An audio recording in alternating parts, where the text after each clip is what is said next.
Program.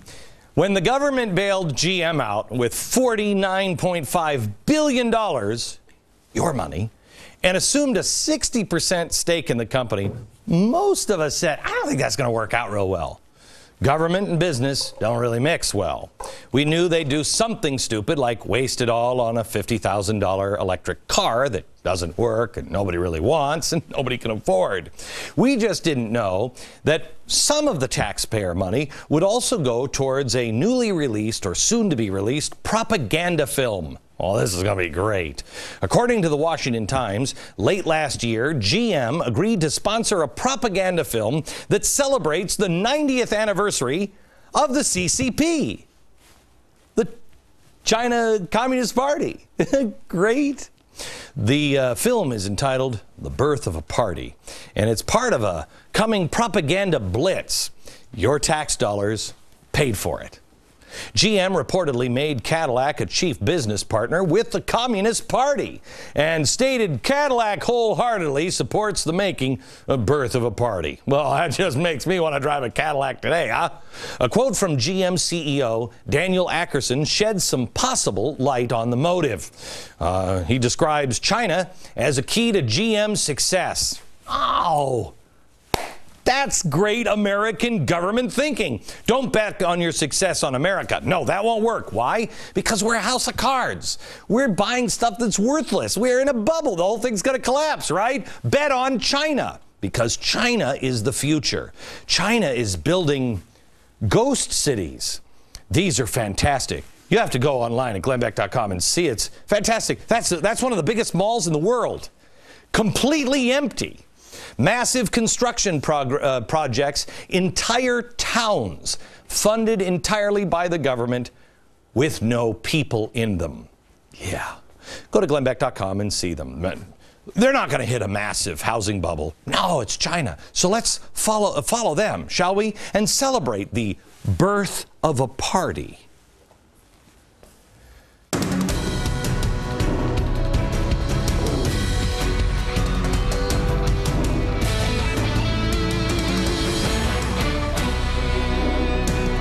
Oh, hello, America. Here, these are for you. Welcome to the Arab Spring. They're so refreshing. The Arab Spring, it's like Irish Spring, except a lot more musky. It really is. What exactly is the Arab Spring? Can you help me with that? Everybody wants to tell you that it's really all about freedom. But really, I don't think it is about freedom. No. I'm forced to be the Debbie Downer of the party and point out that the Muslim Brotherhood doesn't go well with fresh flowers. There's other powerful radical elements that maybe want a little more than just freedom, namely, destroy freedom. Hey, we should start with Israel, shouldn't we? Here's the latest. Hamas, the member of the parliament and a cleric, gave an interview on Al Aqsa TV last week, and I want to show you what he said here. Watch. يؤتى بهم لفيفا إلى فلسطين ليكون الشرف لفلسطين وأهل فلسطين ومن ورائهم أمة الإسلام في القضاء على الشر المستطير لهذه الشرذمة من البشر مهما كان في الخليقة من وحوش كاسرة، من طيور جارحة، من زواحف مؤذية، من حشرات ضارة، من ميكروبات فتاكة خطرها أدنى بكثير من خطر. It's like an Arab Spring in here. Sounds refreshing, doesn't it? No, it really doesn't. The cleric then explained what he would do once all the Jews were destroyed. Here he is. تحرر فلسطين ويعود إليها أهلها وتكون كل هذه المنطقة قد تحولت بفضل الله ورحمته إلى ما يعني أستبشر أن يكون اسمه الولايات المتحدة الإسلامية. يعني هذه منطقتنا إن شاء الله، وستكون أرض فلسطين هي عاصمة الخلافة الإسلامية، وتكون كل هذه الدول هي ولايات تابعة لدار الخلافة. Gee, I'm starting to think that maybe they want more than just the pre-1967 borders. What do you think? Yeah. Islamic Caliphate? Where have I heard that before? Oh, I remember right here. Oh, the crazy guy with a chalkboard. He's loco. You know what I'm saying? I think loco, that's French for right on target. Crazy radical from the Middle East.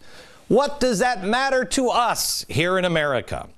You know, it's funny, if you know history, and I know you do, Americans said exactly the same thing about Adolf Hitler. When he said those kinds of things, you know, about vermin and Jews being like that bacteria. Isn't that weird?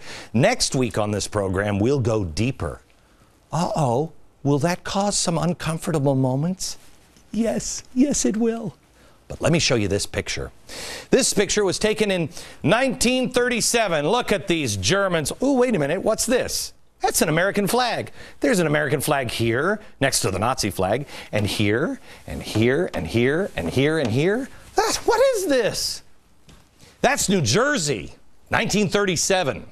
You see, back in 1937, Americans, a lot of them, were crazy and didn't take Hitler seriously. Yeah. And before you knew it, you had pictures like this. Yeah. By the way, that's New Jersey. We also have pictures. I mean, we could show them to you. We also have pictures of Long Island, too, where they're all dressed. They got the kids in the Nazi uniforms. Oh, Americans. Isn't it great when you just close your eyes and the problem just doesn't go away? In fact, you end up dressed like Nazis in brown shirts. The longer you close your eyes, the worse it gets and harder it is to defeat. What did the brown shirts do? Well, the brown shirts, they just shouted people down.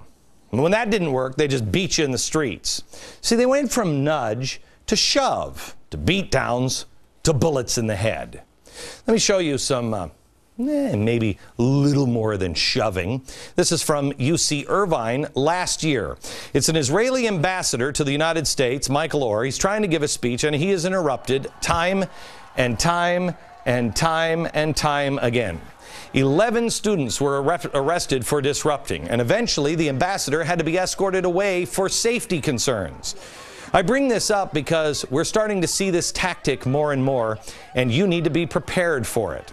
It is going to get harder and harder to speak out in America, not only in support of Israel, but in faith-based ideas or founders-based viewpoints. They will come increasingly under attack. Case in point. Something that I got a phone call on yesterday, 2 days ago, not far from our southern border in San Antonio, Texas. Pastor John Hagee, a guy who's never shy about his opinion, gave a sermon about Christians being united for Israel. It was part of an organized effort in which hundreds of churches devoted part or their whole Sunday service for Israel. What hate mongers. Well, unbeknownst to John Hagee and the congregation, there was a group of community organizers preparing to disrupt the sermon. Hagee was discussing the moral imperative of standing with the Jewish people and the state of Israel, and it didn't take long before the nightmare began. Here it is.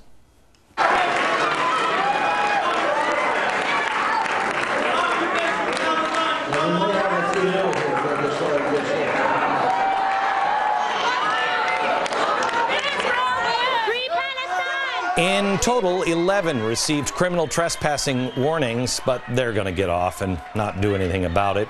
They claim to be doing this in the name of free speech. But is that free speech? What they're trying to do here is bully, disrupt, stop someone else's opportunity for free speech. I believe this is what the great Frances Fox Piven, that liberal lioness, said when she said, making things ungovernable. Look at the things the protesters are saying.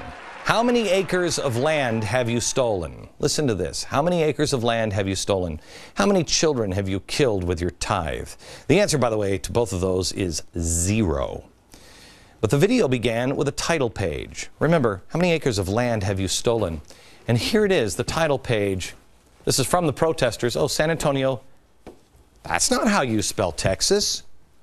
I mean, we should get the unions on the phone. What are they teaching how to spell Texas? Why would you spell it that way? You know who spells it that way? People who think, Americans, that think that we stole the land from Mexico. So land belongs to somebody else. You see, it's the same argument being made in Palestine against Israel and being made here in America at our borders, and even being made by school teachers in Tucson schools. America stole the land, and America is the oppressor. We're the great oppressor. Israel is the little oppressor. I spoke with Pastor Hagee last night from my home, and good news is, as you can see when you watch the full video, the congregation there in San Antonio, 5,000 strong, did not back down to this intimidation tactic. They cheered and became stronger. And believe me, you don't know John Hagee if you think you're going to get him to sit down. Go to glennbeck.com and read Pastor Hagee's letter to me describing the event in great detail, and you'll be able to see the video too. It's an exclusive story.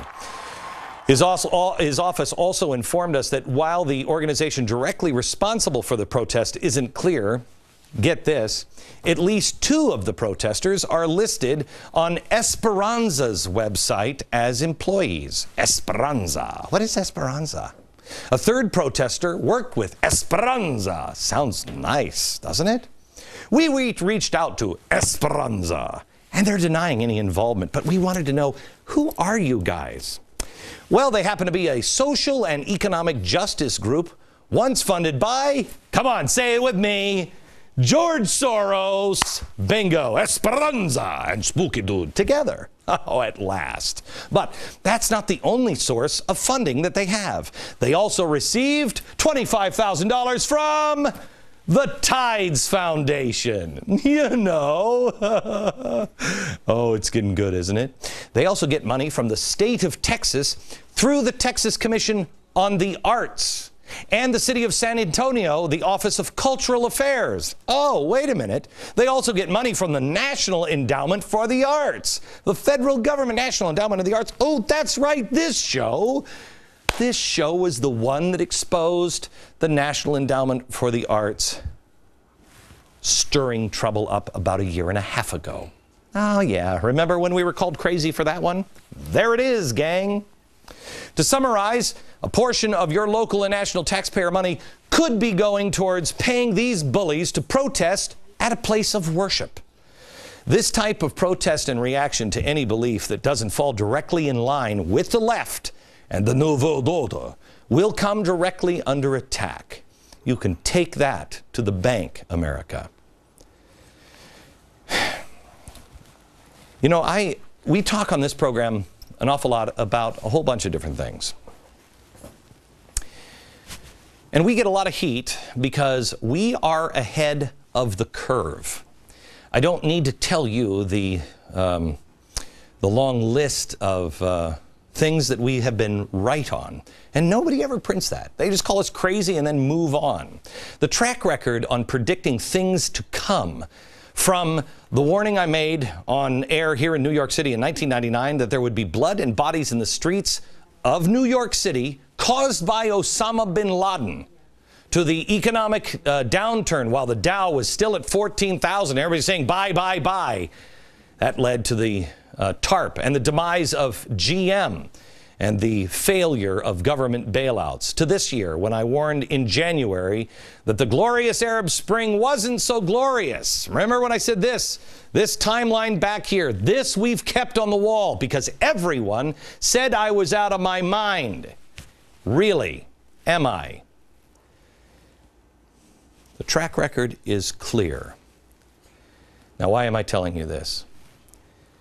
Because I see something coming and it is not good, and you have to be prepared. You saw things, if you watch this program every night, you saw things coming long before others did. And people are now just starting to come around. But it's not about you or me or our track record. It is about being prepared. I happen to believe the things that I say. I think you believe the things that you say as well. This isn't a... We don't watch politics. I don't watch politics as sport. I could care less about politics. I hate politics. I hate it. Why are we burning up so much time? And I'm not Kreskin, and I don't have a magic 8-ball. I just take people on the left at their word. They tell us what they're going to do, and the next phase isn't good. Because of that, I am telling you that it is time I hope you have the lifeboats filled for your families and ready to go. It's not going to be easy to convince anyone, you know, especially in first class or in the brandy room, the grandest ship in the world. It could never sink. Yeah, really? Really? The ship called America can sink if you stand around and deny reality. Some will come around eventually. Some will come around when it's way too late. You just have to make sure you've got a lifeboat for somebody else. Stay ahead of the curve. What I am talking to you about with Israel is ahead of the curve, and I know that. It is not popular. I've had every single advisor on planet Earth telling me not to do this event, not to talk about it. I can't get anybody involved. Nobody will understand it. Everyone will be angry about it. Whatever. What's new? If you stay ahead of the curve, you're going to be mocked and maybe even attacked. That video could be you being yelled at, not John Hagee, and told your tithe is killing babies. That's why it's critical to prepare mentally, to be the strongest person you can be. Know what you believe. Get the crap out of your life, and most importantly, have the courage to stand, like these brave men and women did in the 1950s. I love this picture of him, because I look at the faces of everybody involved and you can see the fear in their eyes. But they stood anyway because they knew they were right.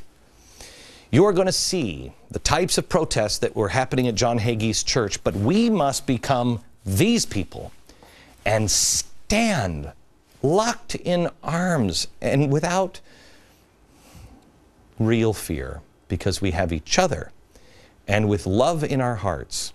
There will be attempts to isolate more and more often. So when the guy from Hamas or the local community organizer in your area stands up and says something like this, عدد محدود من السنين سيدرك الجميع من الصهاينة والمستوطنين أن مجيئهم إلى فلسطين كان للمذبحة الكبرى التي يريد الله بها أن يريح البشرية من شرهم. You don't dismiss the warning signs. You wake up anybody who has eyes to hear, or eyes to see, and ears to hear, and a mouth willing to speak. Wake them up. Stand together. I told you yesterday that I'm going to do an event in Israel calling Restoring Courage. It was interesting to read my mail and to see the press react yesterday. The press really wanted to be mad at me. They're not exactly sure how to be mad at me yet. They'll come up with something sooner or later. They've got a storyline, don't worry. But I saw a couple of reports that said, Beck has nothing to teach Israel about courage. Are you that stupid? Gee, you think? Here's a country surrounded by people who have been trying to wipe them off the earth since their birth. Really, I'm going to teach them about courage. This event is not about restoring their courage. It's about restoring our courage. We have to stop making the news about other people, other lands, other parties, other people's problems. What role do we play? It is our personal courage that needs restoration. When someone stands up and says something you agree with at the PTA meeting, do you say something? If somebody's getting shouted down or bullied, don't sit there silently, stand with them. And don't wait until after the meeting to walk up to them and say, hey, thanks, I'm with you. Newsflash, you lack courage if you're whispering. It has been hammered home to us over and over again. We've been trained to not make waves, don't offend, and don't say anything politically incorrect for fear of an uncomfortable disagreement. Meanwhile, we are dismissing people who say they want to kill an entire race of people. When you deny that, that is fertile ground to be taken advantage of, and the rebels, the rebellion, the revolutionaries, they will take advantage. You must prepare in your friends and don't sit by silently. Always remember that Americans debate, Americans think, Americans love, Americans are compassionate, and Americans never sit it out. Israel doesn't need a lesson in courage. We do. This August, this journey to Israel for me is personal. It's not about celebrity or teaching anybody a lesson or sending a message to any earthly power. It is about sending a message to our Maker and letting Him hear our message as individuals. That this time, I will stand and I will be counted. I will not cower as people have in the past. I will not stand by and watch a whole race of people called vermin. Because I've read history, I know how it ended last time, and I know how it started. First, they came for the Jews, and I said nothing. Let me declare to the entire world and ask who's with me. This time I will stand. This time I will say something. This time I will be a force for good.